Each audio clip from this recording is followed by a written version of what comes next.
Okay, it's Sunday again, and we've got another game lined up, and it's Orcs and Goblins versus Ogre Kingdoms again. We're both enjoying the list quite a lot, so we thought we'd play another game with them. Obviously I'm playing Orcs and Goblins, and as you can probably tell by the deployment, it's Battle for the Pass. So we thought we'd experiment this time and have some bit more random terrain, just to try it out again. We had a bit of a bad experience with it and we kind of shied away from it.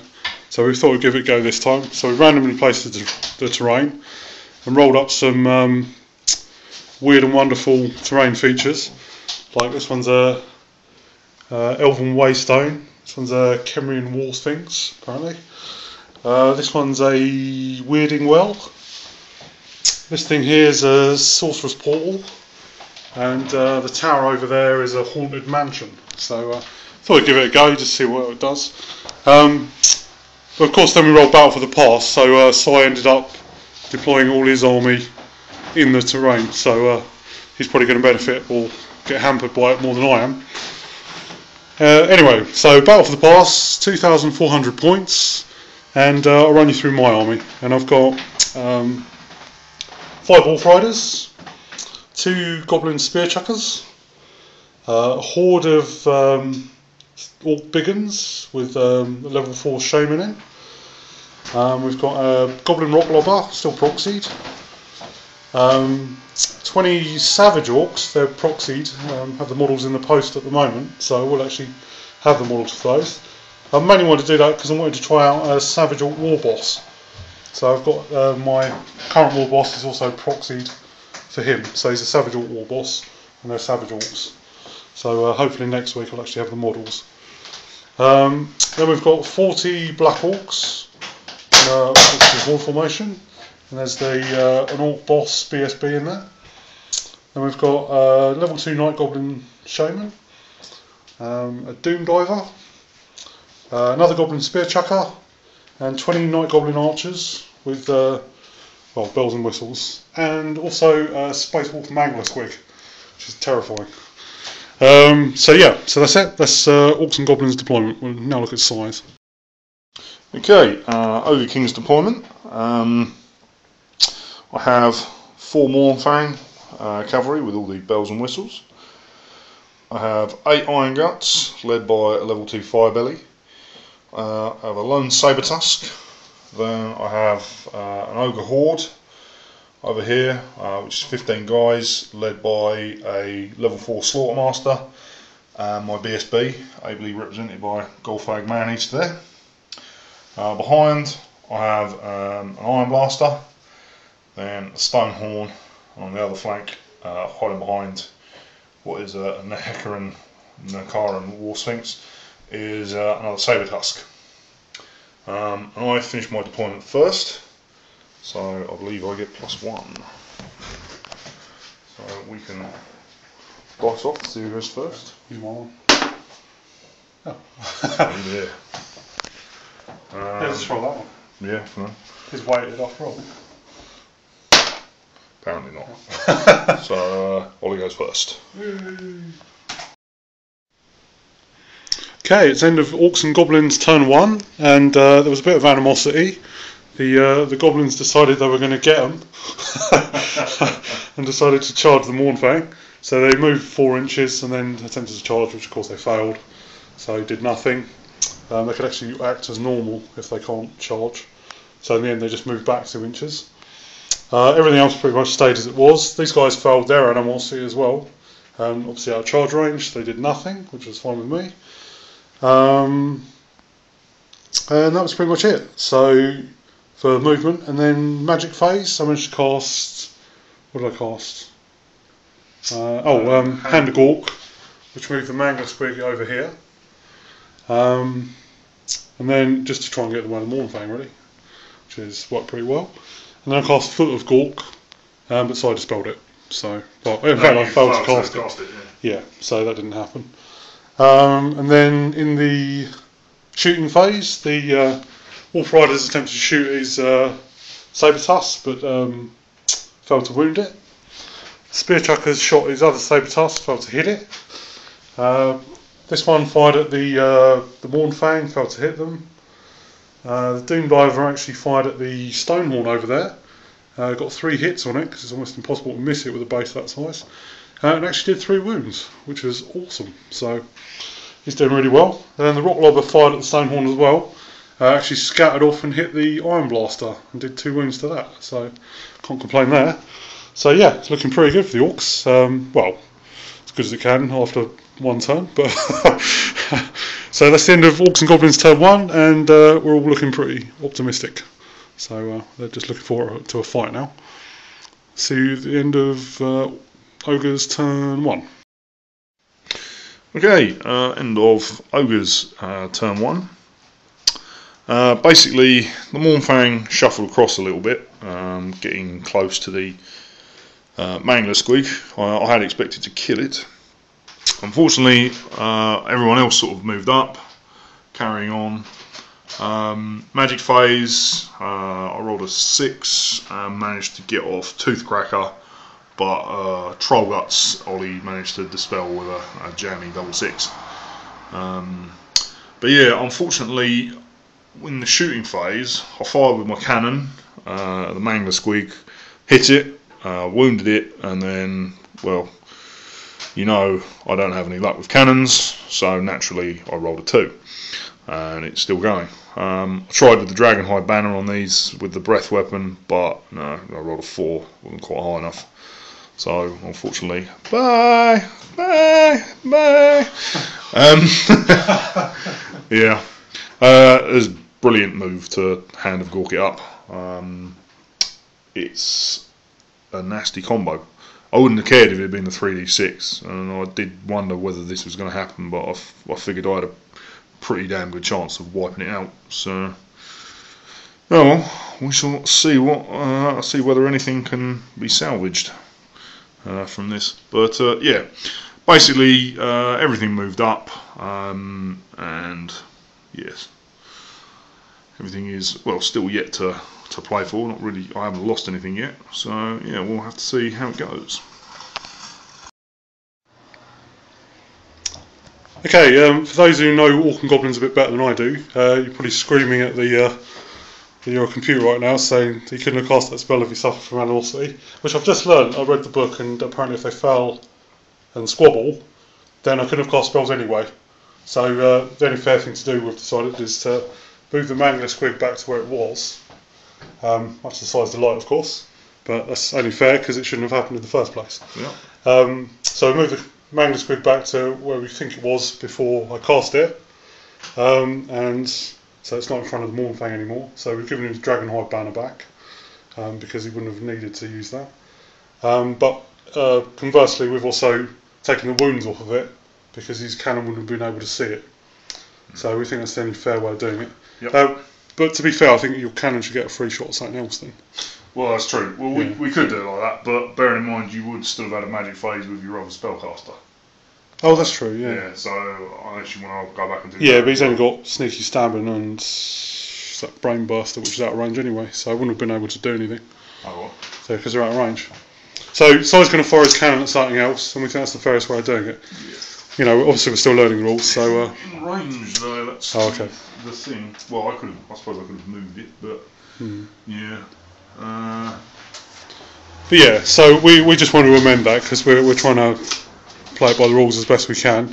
And the Mangler Squig was going to prove devastating. I didn't want to win the game based on cheating, so although I was unaware of it, but that was pretty Orc and Goblin-y. So anyway, so we've just amended that. So we'll get back to you at the end of Orcs and Goblins turn 2. Okay, it's end of Orcs and Goblins turn 2, and it wasn't the greatest of turns. Everything passed its animosity this time, which was nice. These guys failed a swift reform, so they just turned around. And everything pretty much stayed where it was. The Mangler Squig unfortunately rolled 333 and actually killed itself. So Si's problem just went away with a bit of positive thought. Nice. So that's how you win. I hope that your opponent rolls loads of 1s. So right, and in the magic phase, I attempted to cast Headbutt on his rat, but I actually failed to wound it because apparently he's toughness 6 with Toothcracker, which is a bit of a shame. But and then I cast Foot of Orc, but so I dispelled it, so that didn't happen. Then in the shooting phase, it's pretty abysmal. This thing slipshot and actually can't fire this turn or next turn. This actually missed the Stonehorn, even though I said it could hardly miss, but it still managed to. The same thrower threw a rock at the Stonehorn and actually did a wound to it, which was nice.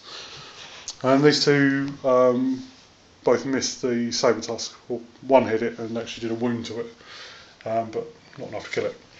So that was pretty much it for the end of Orcs and Goblins turn 2. Not the greatest of turns, but we'll have to see what happens in Sai's turn. So see you at the end of Ogre's turn 2. Okay, end of Ogre Kingdom's turn 2. It's quite surprising in the fact that we've had 2 full turns, and I think we've practically still got full army strength. Yeah. Other than Ollie lost his Magna Squig. So, yeah, everything moved up. The Mournfang have moved up to join the rest of the army. The Iron Guts moved into the Haunted Mansion.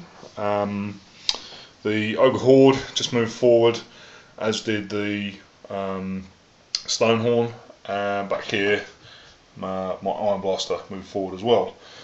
Basically, I have moved a few dudes to try and do some frenzy baiting. But yeah, just to basically get in the way. I was unfortunately 1/16 of an inch out from getting the little buggers out of here. So yeah, unfortunately, they're still yet to come. But yeah, we'll have to see how that fares coming up next. So it will be Orc and Goblin turn 3. Okay, it's the end of Orcs and Goblins turn 3. Passed all my animosity again. Just kind of shuffled things. Well, I don't think I moved anything actually, apart from these Wolf Riders. They just moved to redirect the Stonehorn. Then in the magic phase, I cast something which I failed to cast. I think it was, what was it? Cast something. Oh, you were going to cast Hand of Gork. Hand of Gork. Yeah, Hand of Gork. Yeah, I failed to cast Hand of Gork, and then my level 2 decided to use all the remaining dice to try and cast Vindictive Glare, but it was unfortunately dispelled by Sai. The Brain Burster, was it? Is it Brain Bust? No, it was a Vindictive Glare for the Goblin. Oh, right, sorry. Magic Missile. Yeah, he threw like 6 dice at it, which included the Magic Mushroom, but Sai managed to dispel it.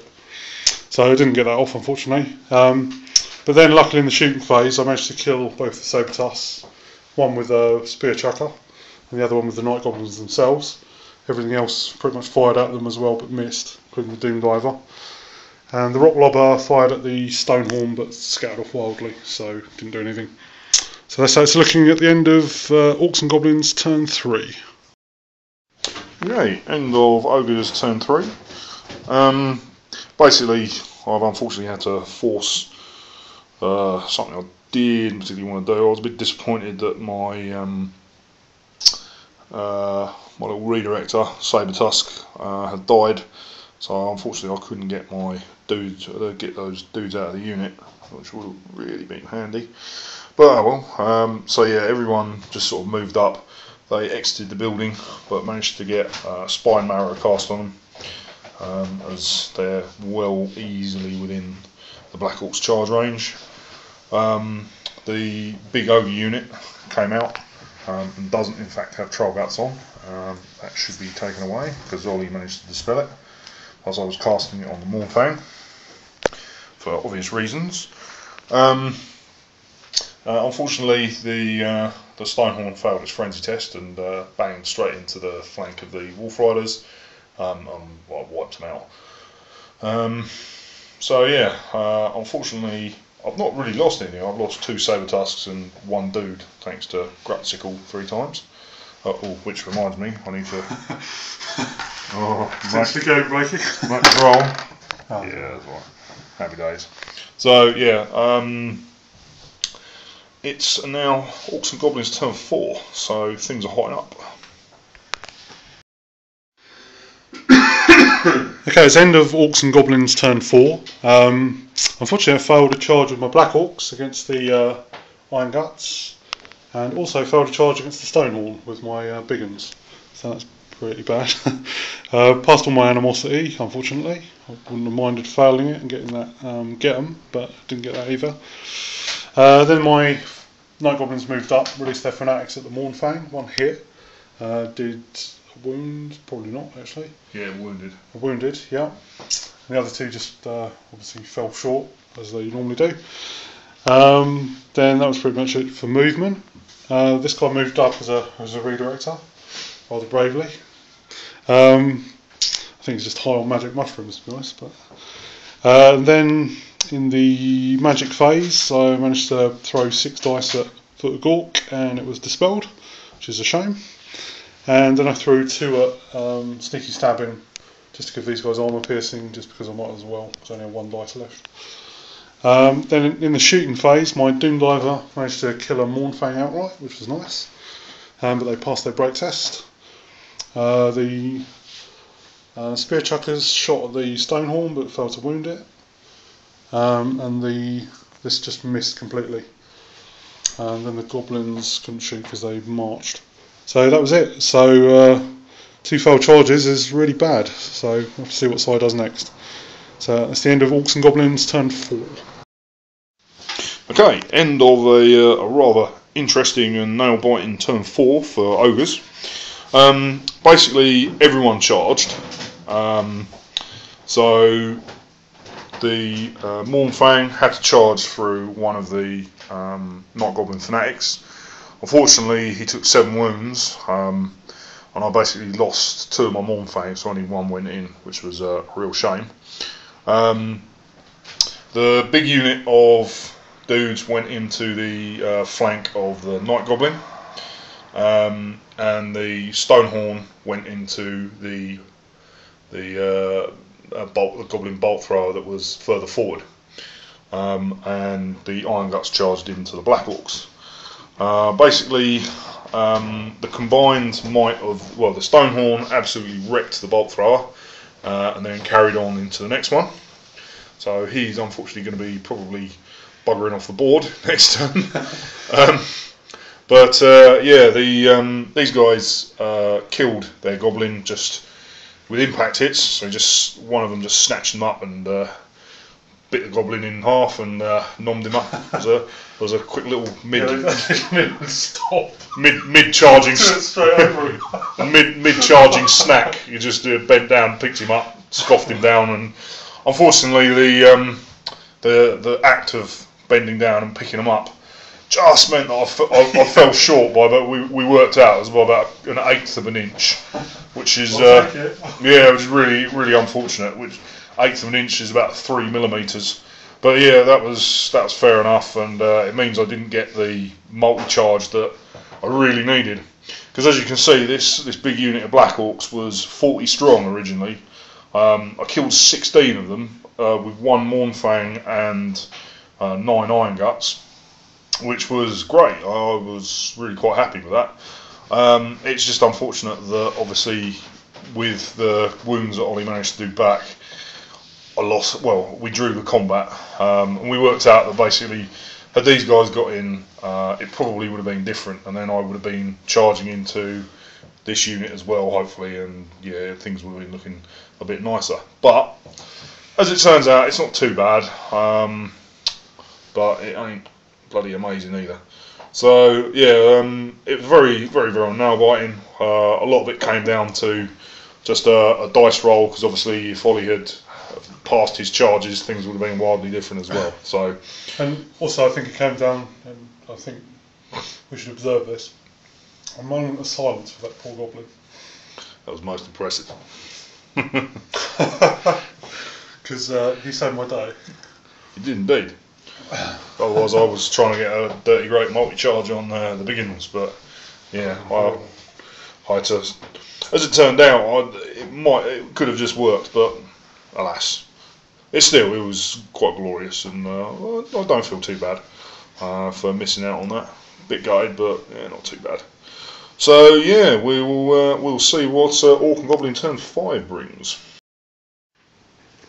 Okay, it's end of Orcs and Goblins turn 5. Pass on my animosity. Just reformed these guys, didn't do any charges. These guys just wheeled round. Then in the magic phase, I managed to cast Hand of Gork and move these guys behind the ogres. And I also tried to cast Foot of Gork, but decided to spell it. And then the shooting phase, the Doom Diver and the Rock Lobber fired at these guys, managed to do a couple of wounds. Couldn't quite get through his Troll Guts though. So the one less guy. And then in close combat, Black Orcs fought these guys. Only managed 4 wounds though, but so did he. And it turned out to be a drawn combat again. So that was pretty pathetic. So yeah, so that's how it stands at the end of Orcs and Goblins turn 5. Okay, it's end of Orcs and Goblins turn 6, so it's my last turn. I charged in the unit of Savage Orcs and the unit of Biggins into the front and flank of the Ogres. The Black Orcs unfortunately didn't rally and just jumped off the board. The Fanatic just moved around a bit, as this one did, avoiding death. White Goblins just turned a bit. In the magic phase, I attempted to cast Hand of Gork, because the only spell I could cast on this Fanatic, but so I dispelled it. Then in the shooting phase, the Doom Diver managed to take another wound off the Stonehall. The catapult failed to hit, and these guys shot at these, and actually I think they took a wound off, didn't they? Then in close combat, we just had a big old scrap. I killed loads of his, he killed even more of mine. But I turned out to win because I'd used my War, so I'd actually got 4 extra combat res from that. And of course I've done Steadfast as well. But he had the Crown of Command and actually passed his Stubborn roll. So actually, although he lost by 4, he passed that, so he's held. So it's now size turn 6, so we're going to find out what happens. The Stonehorn's also on the board now, but he does only have 1 wound left. So that's it. So we'll see what happens at the end of Ogre's turn 6. Okay, end of Ogre Kingdoms, turn 6. Basically, Stonehorn, who had entered in, charged across at the Rock Lobber, and the Firebelly and the remaining 2 Iron Guts charged the Doom Diver. Close combat, well, magic phase, I got off Troll Guts, which was all I needed. And then basically I wiped out I wiped out the Rock Lobber, I wiped out the Doom Diver, and survived this combat. Basically I lost, but I was still stubborn and made the roll. So then we went and we totaled the points up. So we will get back to, Ollie got 391 victory points for the Mournfang and the 2 Saber Tusks, and how many did I get? 1,034. Yeah. It's a huge victory to the Ogres. Yay, awesome. So yeah, A well fought game. that was very, very hard fought, and very good fun. So yeah, we will get on to various lamentations and discussions. Okay, so this is the end of the game. I'm going to just have a quick run through of units and that. Obviously I lost, so that wasn't so good, but decided to play a really good game, so you deserve to win that. It's just taught me really that I need to be more aggressive. I think I sit back too much and kind of get out of position as a result, particularly against size army. You can outmaneuver me quite nicely, even in a board this size. For me, the Black Orcs were... They fought well. they died horribly in the end, but they did hold him up for quite a while. They took out that Mournfang and chopped up this unit a bit. Really, I think the Fanatics did me the most good. Just the amount of damage they did to those Mournfang. I think if the whole unit had got in there, then those Black Orcs wouldn't have lasted very long at all. So really, the Fanatics, I think, are the men of the match for me. The Black Orcs did well to hold on so long, but they were ultimately doomed. The Biggins, like I say, because I wasn't so aggressive, they just got out of position, particularly with the Stonehorn over here misdirecting them. So I kind of had to reform like this, and of course lost a lot of their effectiveness. These guys are really good. They got in that flank and the impact hits, like I was hoping, did really well. So I'm quite happy with that unit. It's a bit scary when they have frenzy and could run off and chop people up, but luckily they passed their frenzy tests. Obviously being so close to BSB and being Leadership 9, it's not too much of a problem. But it's a bit worrying when the War Boss could charge off and kill things, but I suppose that's pretty orky, isn't it? Artillery did alright. The Doom Diver did really well. Took off lots of wounds of that stone horn, even though it survived the game, which is a shame. Spear chuckers were relatively useful. They did something. My goblins obviously carried the fanatics, so I'm fine with them, even if they don't do anything themselves. Although they did shoot up a few things with their bows. Magnum Squig I was pretty unlucky with, but I'd still take it just because it's just a threat factor, if nothing else. Especially when you remember the rules for it. What else? The Wolf Riders were useful enough. But yeah, so I'm not. Everything's played pretty well. I think I was really a victim of not being aggressive enough though, because I just let Sai roll over me, and these big ones got out of place, and they just weren't that effective, especially when I had to reform like that. But you know, that's I think that's the price I pay. And Sai wasn't particularly lucky with his rolling, but he just had good positioning and played well, so he deserved to win. Yeah, that's pretty much it for me really. So I'm certainly looking forward to playing the next game. I've learnt my lesson now. I'm going to be a lot more aggressive, and hopefully I'll beat him. Yeah, so I'm going to pass it over to Sai, see what he thinks. Yeah, I'd hoped. Well, I must admit, at certain points, I thought I really was going to do kind of better than I did. It was Ollie's clever positioning and tactics that got me, like moving the Savage Orcs to a position to stop me from wheeling around. Ollie obviously knew the Black Orcs were gone, so he wanted to maximise his position, which he did. And in the end, I had to sort of settle for slightly dodgy reformation. Otherwise, I could have easily reformed just to take everything in the front, and then things could have been different. I would have been looking at a lot more attacks delivered against his units.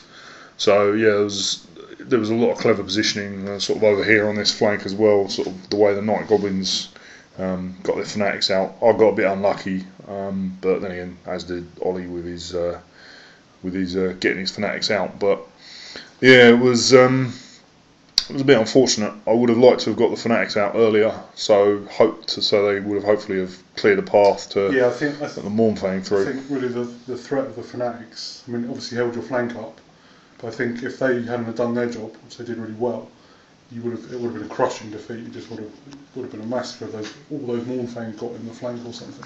Yeah, I mean there were certainly points even when I had to suck up that charge as I did.